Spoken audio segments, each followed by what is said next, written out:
Hey, so I had a topic that I was interested in and wanted to share.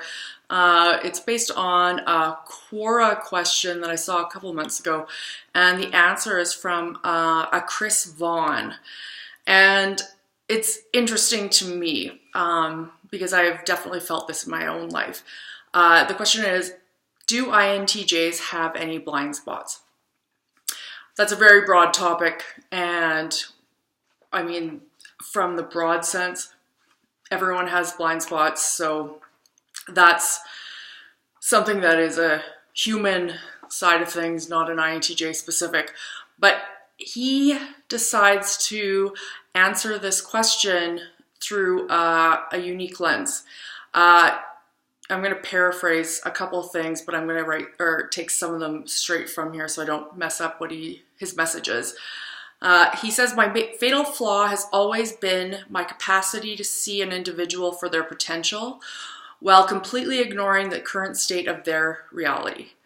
Being entirely future-minded, focusing on long-term objectives, this one trait of mine has led to endless disappointments. And he goes on to say things such as the people that he is seeing the potential in, they prey on my willingness to want to help them become a better version of themselves. And I find that really telling because I've said that in conversations with other people where we do see so much further ahead for individuals. So when we see the capacity that they have, we are automatically looking there and holding them there, when in reality, they're trying to grasp with their own situation right at that current time. And I'll give you an example of, I have multiple examples of that, but I'll give you one specific example in a minute. What I noticed with this is it stems farther to the fact that maybe there is the potential where, because we also see the uniqueness in some certain individuals and want to see them grow, because we always want the best for both ourselves and for people that we care about.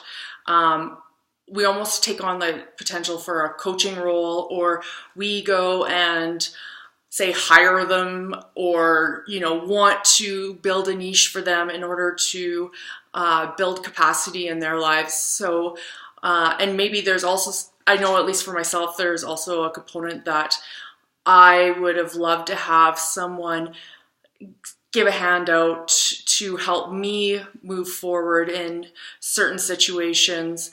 And I think it's part of my role in life to ensure that I help others get an opportunity when there is a good connection and a potential there. So the example that I have is an individual that I had met, and they were working in the service industry, and service industry is great. I worked in it for years. However, through the course of our conversations, she struck me as an individual that was quite intelligent, had some unique thoughts, things that were kind of outside the scope of what you usually hear from people that you converse with, over whether or not they're bringing you your bacon and eggs type thing.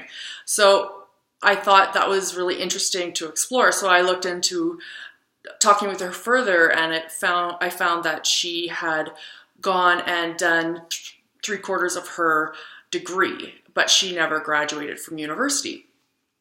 And I know for myself, unfortunately, we see that a university degree is something that is one of those make or break situations when you're trying to get ahead in life and get that first career job that you're looking for. And so anyways, I worked with her and I discussed whether or not she would be interested in doing some work for me in my company and be able to add that to her resume, because she did express that she wanted to kind of phase out of working for in the service industry. And so this would be a way that she kind of could slowly break into transitioning. And it was very bittersweet because she was a really wonderful person. She is a wonderful person. And what I noticed is that she got in her own way. And I know I do that a lot. I make things way harder than it can be. But to see her potential and where she was at in her life at her age, and she's being able to make a step forward where she can really jump in and really collaborate on a role, was something that I was hoping that she would be comfortable with going and jumping into. And because she came across as a very strong person. But I think what ended up happening is that it exposed her to things she probably maybe didn't want to explore in her own life. And I'm only speaking through the generics of some of the conversations we've had. And it was sad to see.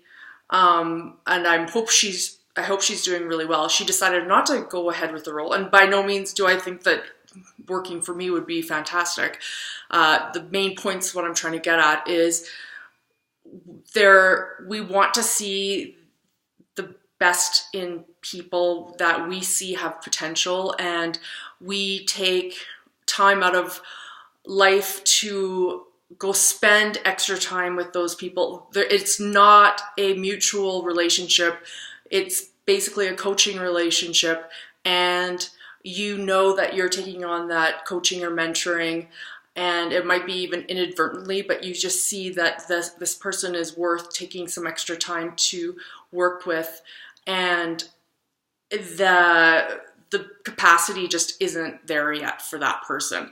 And this, Chris, the way he mentions it, he talks to saying being able to see the potential in people is often a curse, especially when they can't summon up the confidence, strength, discipline, or willpower to see that same potential in themselves. This is a dark lens that he's going through, and I don't necessarily agree with all of that, but it's something that he is noticing that I've noticed as well, where it just shines a light on a person that they know their potential too, I think, in the back of their heads, and they just aren't ready to get there. I don't think they're not willing, they're just not ready. And there's a lot of things they have to go through before getting there. So anyways, thought it was interesting. Love to hear your comments as always. And for video requests, as always, put them in the comment section. Thanks.